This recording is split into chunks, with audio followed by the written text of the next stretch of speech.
Salut à tous les amis, c'est Aken, j'espère que vous allez bien. Bienvenue dans cette petite vidéo bonus. Vidéo bonus, j'espère qu'elle sortira le samedi que j'ai en tête. C'est un format que j'aimerais mettre en place le samedi. Vous savez, pour ceux qui suivent la chaîne assidûment, on voit quand même pas mal d'histoires d'horreur, des histoires de meurtres, de kidnapping, des disparitions, que ce soit réel ou des fictions, c'est pas les histoires les plus joyeuses du monde. Tu vois, généralement, quand tu sors de ces vidéos, tu te dis, mon Dieu, le monde dans lequel on vit, il est pourri jusqu'à la moelle. Et justement, je me disais, ce serait pas mal, de temps en temps, de faire des petites vidéos où on se dit, le monde, il est peut-être pas si pourri que ça. J'aimerais raconter des histoires réelles qui, en soi, terminent bien. Des histoires un peu plus positives. J'ai pas encore trouvé de nom au concept. Vous me direz votre avis en commentaire sur la manière dont on pourrait appeler ce nouveau type de vidéo. J'avais pensé, pour que ça fasse un peu écho aux threads d'horreur, à soit des threads joyeux, soit des threads heureux. Tu vois, thread heureux, je trouvais ça sympa parce que ça collait un peu à thread d'horreur, tu vois. En tout cas les amis, je vais vous raconter une histoire que peut-être vous connaissez, c'est une histoire en soi incroyable.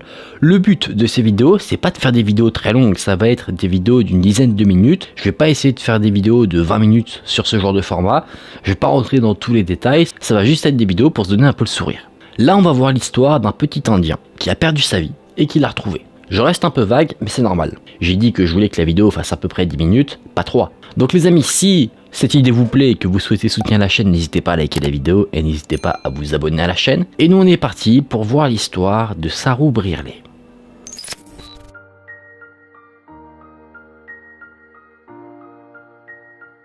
On est en 1986, en Inde, et le petit Saru est assez pauvre. Sa famille y l'est, et il vit dans un quartier défavorisé.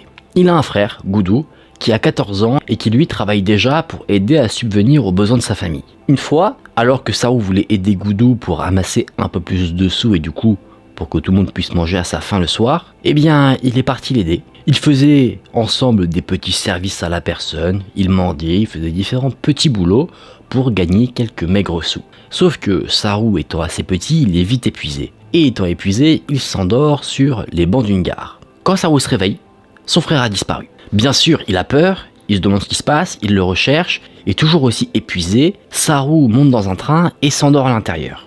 Il se réveille 2 jours plus tard, tout seul, totalement apeuré dans une gare qu'il ne connaît pas. Sans le savoir, s'étant endormi dans un train, Saru avait parcouru 1500 km. Il est désormais dans la ville de Calcutta, loin de son petit village. Il ne parle pas le dialecte local, donc il est encore plus apeuré. Là, mettez-vous à sa place pour un petit garçon comme ça qui ne parle pas la langue du coin, qui n'a pas sa mère, qui cherche à la retrouver. Ça doit pas être évident. N'arrivant pas à se faire comprendre, Saru survit pendant quelques mois. Il boit au robinet, il fait les poubelles, et c'est un passant, le 22 mai 1986, qui va faire une bonne action vis-à-vis de lui. Ne trouvant pas normal qu'un enfant de la sorte soit livré à lui-même dans la rue, il l'emmène à un commissariat de police. Cette fameuse date du 22 mai va devenir son nouvel anniversaire parce que Saru étant très petit, il n'a pas forcément de souvenirs. Le commissariat prend en charge le petit Saru et il le confie ensuite à un orphelinat local. Là-bas, les orphelins, eux, sont mis à disposition pour des adoptions. Saru ne fait pas exception à la règle et du coup, il est proposé à l'adoption à 2 Australiens, Sue et John Brierley. Le couple d'Australiens tombe sous le charme du petit Indien, ils l'adoptent et ils deviennent donc ses nouveaux parents. Le petit garçon est ramené en Australie, là où vit le couple, et à force d'être immergé dans la culture australienne, Saru adopte et s'adapte à sa nouvelle vie. Mais il a quand même des souvenirs qui le hantent, des souvenirs de son frère, de son village natal, de sa mère notamment, sa mère qui en soi ne l'a jamais abandonné. Ce sont des souvenirs qui le hantent parce qu'il entend des voix, il a des sortes de visions, et ça dure pas moins de 20 ans. Et c'est au bout de ces 20 ans que Saru fait une découverte. Il découvre Google Earth, et il se dit qu'avec ce site internet, il pourrait retrouver d'où il vient. Il commence alors à mener une enquête approfondie par le biais de ce qu'il voit sur le site, par le biais également de ses souvenirs. Il essaye au travers du site de repérer des choses qu'il a encore en sa mémoire. Ses parents adoptifs, eux, le soutiennent totalement et l'aident dans cette démarche. Il essaye de suivre les chemins de fer à partir de Calcutta pour essayer de retrouver la fameuse gare d'où il est parti, sans savoir. Et là, bingo, il se souvient précisément d'un château d'eau. Et ce château d'eau, il le retrouve sur Google Earth. En février 2012, après avoir passé 5 ans sur Google Earth afin de retrouver d'où il vient, Saru prend l'avion et il part en direction de l'Inde. Il a enfin réussi à localiser son village natal, Ganai Tanesh, et avec en sa possession une photo de lui petit ainsi que de sa mère. Il part sur les lieux pour essayer de la retrouver, il espère que sa mère n'a jamais quitté les lieux. Une fois sur place, là ses souvenirs remontent, il reconnaît certains paysages et ses souvenirs lui permettent de retrouver également la maison où il vivait étant enfant.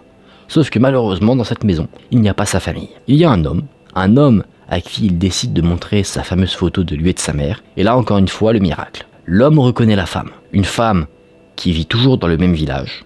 Et encore, très bonne nouvelle, sa mère est toujours persuadée que Saru va revenir. Elle s'est pas dit, bon, il est mort, je passe à autre chose, je fais mon deuil, et la vie malheureusement continue. Elle était toujours restée dans le village, dans l'espoir que son fils lui revienne un jour. Saru a retrouvé sa mère. Ça lui a fait un effet presque surnaturel parce que, en la revoyant des dizaines d'années plus tard, il était paralysé. Mais ça a été instantané. Il l'a reconnu instantanément. Et sa mère, elle aussi, l'a reconnu quasiment au premier regard. Pendant 11 jours, mère et fils ne se sont pas lâchés. On peut le comprendre après autant d'années de séparation. Saru va apprendre quelques informations qu'il avait oubliées, notamment le fait que son vrai prénom est Shiru. Et en fait, il n'arrivait pas à le prononcer, du coup il disait Saru. C'est pour ça que tout le monde pensait qu'il s'appelait Saru, alors qu'en réalité c'était juste Shiru. Vous noterez quand même la ressemblance, du coup. Les parents adoptifs qui, eux, étaient derrière leur fils adoptif pour qu'il retrouve ses origines, ont rencontré sa mère, sa vraie mère, et la mère biologique et la mère adoptive ont tissé des liens très forts. En même temps, il y a quelque chose de fort qui les unissait, c'était Saru. Saru, voulant mettre sa mère à l'abri du besoin, lui a même acheté une maison parce qu'en Australie, il gagnait bien sa vie. Mais il y a quand même un élément malheureux dans cette histoire, bien que ça finisse d'une manière très positive, c'est que vous vous rappelez, au moment où Saru a disparu, il était avec son frère. Et son frère, au moment où Saru s'est réveillé de sa longue sieste, n'était plus là. Et bien en fait, c'est que ce frère, Goudou, a eu un accident, c'est que il a été heurté par un train, le tuant sur le coup. Ce qui explique pourquoi il n'a pas été retrouvé par le jeune garçon quand il s'est réveillé. C'est là que cette belle histoire s'arrête. J'aurais peut-être dû choisir un autre moment pour dire ça qu'après avoir annoncé la mort du frère. Mais en tout cas, en général, ça reste une belle histoire. Comme quoi, des fois, quand on a un truc en tête, faut pas le lâcher. Parce qu'on voit, même si ça dure un certain temps, jusqu'où ça peut mener. Et ça, c'est très beau, tu vois, ça donne envie de continuer à croire en ses rêves. Vous aurez peut-être reconnu cette histoire. C'est une histoire qui a inspiré un film qui a très bien marché, qui a été nommé aux Oscars et tout, qui s'appelle Lion, qui reprend vraiment fait par fait cette histoire. Et en même temps, tu te dis, une aussi belle histoire, heureusement que ça a été adapté en film pour que le maximum de personnes puissent la connaître. Je participe à ça avec ma maigre participation en faisant une vidéo, un peu format thread d'horreur, mais du coup sans horreur. J'espère que cette histoire vous a plu, et puis je vais pas dire on se remet dans une ambiance plus chill pour en débriefer parce qu'il n'y avait aucun frisson. Laissez-moi m'adapter pour trouver les termes qui correspondent un peu à ce format de vidéo. En tout cas, je sais pas encore quoi dire, mais je change de fond vert.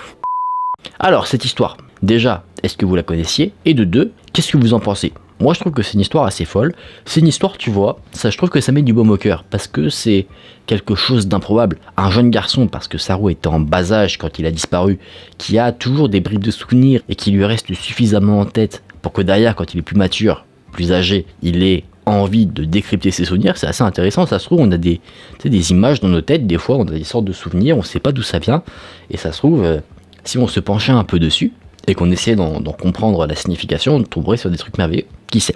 Je sais que là j'ai sorti une histoire qui est peut-être connue de pas mal de monde. Je vais m'attarder à chercher des histoires peut-être un peu moins connues. En tout cas, si la vidéo vous a plu, n'hésitez pas à liker la vidéo et à vous abonner à la chaîne. On se retrouve très vite dans une prochaine vidéo. Prenez soin de vous, c'était Aken. Salut!